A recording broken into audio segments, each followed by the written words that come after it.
Bueno, Dieguito, ¿cómo le fue con el club de lectura? Cuéntenos.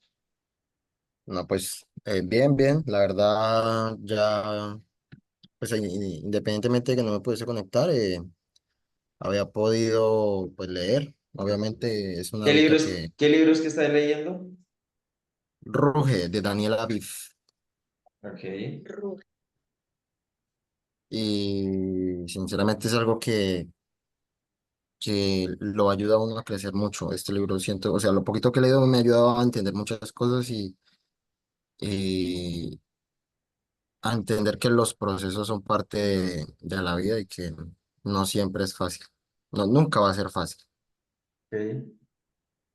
Entonces, pues nada, de lo que leí el día de hoy, lo que más me marcó fue un texto que sinceramente, o sea, se los voy a abreviar, pero me gustaría leerlos porque pienso que es algo que, por ejemplo, me acordé mucho de Andrés cuando nos decía, por ejemplo, lo del tema de redes sociales o cuando su merced nos comentaba que siempre va a haber gente que lo critique a uno, que le diga, "Ah, este se volvió youtuber, este se volvió influencer". ¿Cómo le decimos influencer? Y Sí. la verdad, pues me sonó muchísimo con lo que leí hoy. Eh, en resumidas cuentas, es que en una carrera de 100 metros, no vamos a llegar a la meta mirando al público. Ush, Que qué la frase gente tan se, chimba. que la gente se estanque criticándonos no quiere decir que tengamos que quedarnos ahí prestándoles atención. Si su merced me permite, Ángel, les leo rápidamente, Hágale, rápidamente, tranquilo, tranquilo, hágale. para que ustedes lo analicen y les aseguro que les va a hacer mucho Sentido. sentido. Qué frase tan chimba. Luego, atravesaremos las tormentas del odio y las críticas que intentan arrancarnos lo que somos hasta despojarnos de las fuerzas para avanzar. Cruzarlas, aún sabiendo el riesgo de naufragar, servirá para cargarnos y alcanzar la calma y el cielo despejado de la confianza y la paz. Pasaremos por las opiniones que recibimos y por el porqué de nuestras reacciones ante ellas. No es posible completar una carrera de 100 metros con la mirada fija en el público. No hallaremos el curso hacia la meta. Concentrarnos en las rechiflas y en los abucheos nos obliga a suspender el enfoque de nuestro éxito. Que algunos se estanquen para ocuparse de nosotros no es motivo para detenernos. Ese es el texto que me hizo boom esta Que mañana. algunos se estanquen. ¿Cómo? Repítame esa última parte. Que algunos se estanquen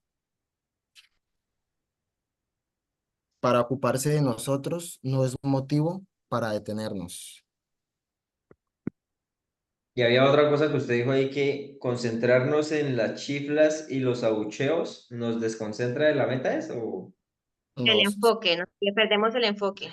sí, nos desenfoca, nos obliga a suspender el enfoque a nuestro Eso. éxito. Qué chimba el libro, weón. Sí, Que la algunos verdad. no es motivo para que nosotros, ¿qué? Virgen Santísima. Ya le conté. Vale, porque es que tengo la... Que algunos se estanquen para ocuparse de nosotros no es motivo para que nosotros. para detenernos. Ah, No es motivo para detenernos. Sí, esa frase, la verdad, esa frase es mi frase del día, ya le tomé foto y todo. En una carrera de 100 metros no vamos a llegar a la meta enfocándonos en el público. que eso es cierto. Super, Dieguito, muchas gracias. Caro. Voy yo, voy yo. Bueno.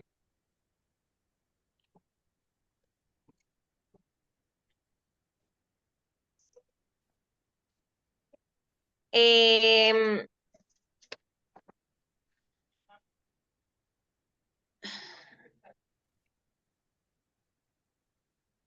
bueno, para mi hermano que está apenas hoy con nosotros en este club, le comento que yo estoy leyendo este libro.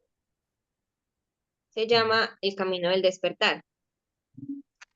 ¿sí? Es del doctor Mario Alonso Puig. ¿Se dice así, Puig? Creo que sí. Em, en este capítulo em, estamos hablando de la aceptación y de la transformación, ¿sí? Resulta, queridos, que nosotros tenemos en nuestro cerebro dos hemisferios, el derecho y el izquierdo. El izquierdo se basa en los raciocinios, entonces todo tiene que ver con con la limitación de la mente impuesta por el sistema, por los patrones de crianza, por las instituciones, mientras que el hemisferio derecho es como el cerebro emocional que llamamos. Entonces está todo el mundo afectivo. Resulta que este hemisferio derecho está ligado directamente a nuestro cuerpo. ¿De qué hablamos de nuestro cuerpo? Hablamos de las vísceras, de los músculos y de las células. Resulta que este cuerpo son la base estructural sobre la que se asienta el inconsciente, o sea, el cerebro del hemisferio derecho. Allí resulta que desde que nacemos hasta los 4 años, nosotros tenemos allí un almacenamiento de imágenes y de recuerdos, ¿sí? De sentimientos. Eh, por eso parte que es muy importante cuidar lo que nosotros decimos o hacemos a los niños, ¿sí? Porque no entendemos la dimensión de las cosas. Resulta que nosotros aquí hablamos siempre de que pasamos por unos umbrales, ¿sí? Entonces, resulta que cuando pasamos por el primer umbral, entramos en una dimensión en la que nosotros, digamos, el inconsciente empieza a conectar con el cuerpo. ¿Qué pasa cuando nosotros empezamos a reconectar con el cuerpo? Empezamos a desarrollar la capacidad de darnos cuenta de lo que ya nos estábamos dando cuenta. Literalmente así dice el libro. Entonces me pareció bastante curioso. Experimentamos nuevas sensaciones corporales, ¿sí? Tenemos como mayor intuición, es decir, que tenemos como una mejor orientación, ¿sí? O sea, el cuerpo ya tiene una mejor orientación sin necesidad de estar ligado a tanto o a pensar, ¿sí? Al raciocinio. Cuando empezamos nosotros a pasar por el segundo umbral, ¿sí? Entonces ya nosotros empezamos como, entramos en nuestra autoconciencia, ¿sí? Resulta que en este viaje ya empezamos a entrar más dentro del cerebro emocional, o sea, el hemisferio derecho. ¿Qué pasa con esto? Eh, nosotros como empezamos ya a percibir estas imágenes y estos sentimientos que teníamos, o sea, que tenemos guardados desde hace muchos años, porque imagínense, de 0 a 4 años, la edad que tenemos nosotros ahora, por ejemplo, pues ha pasado mucho tiempo. Y solamente cuando pasamos el segundo umbral nos empezamos a dar cuenta, o sea, cuando somos autoconscientes, de que eso estaba allí guardado. ¿Qué pasa? Tenemos que empezar a tomar decisiones y estas decisiones es, ¿qué hacer con esto? Hay que abrazarlo y aceptarlo, ¿sí? Ojo, aceptar no significa resignarnos, ¿sí? Porque es que a veces no entendemos eso, ¿sí? Sino es abrirnos y dejarnos sorprender por la sabiduría, ¿sí? Y cuando hacemos esto va a empezar un poder sanador y transformador, ¿sí? ¿Qué hace esto?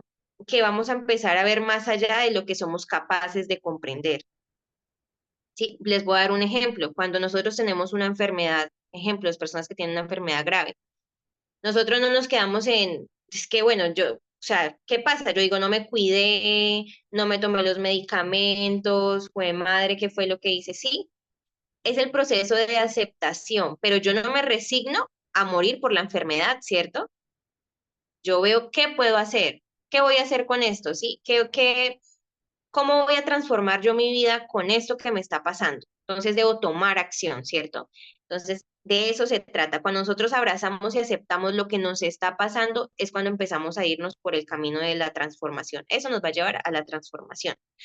Resulta que cuando llegamos a este punto, eh, hay algo muy importante, pues eso lo estaba hablando ayer, que era empezar a distinguir que existe una dualidad y hay polaridades. ¿Sí? Resulta que hay polaridades como el bien y el mal, el blanco, el negro, la luz, la oscuridad, pero estas polaridades son eh, cuando hablamos de lo material, de las cosas. Pero resulta que cuando nosotros empezamos a hablar de lo humano y lo espiritual, nos empezamos a quedar cortos, ¿sí? O sea, no distinguimos. Y resulta que cuando no distinguimos estas dualidades es cuando empieza el tema de las disfunciones, como los traumas y todas este tipo de cosas. Entonces, ¿qué es importante aquí? Es importante darnos cuenta, ¿sí? Que estas dualidades eh, tienen sentido y es lo que nos va a ayudar a nosotros a transformarnos. ¿Por qué? Porque lo que carece el hemisferio izquierdo, ¿sí? No, de eso no carece el hemisferio derecho, ¿cierto? ¿Sí? O sea, la carencia del uno no es la carencia del otro. Entonces hay que entender que por el contrario, estas dualidades lo que van a hacer es complementarse. ¿Por qué? El ejemplo que damos ayer rápidamente. El amor con el miedo. Uno pues dice el amor con el miedo que puede salir.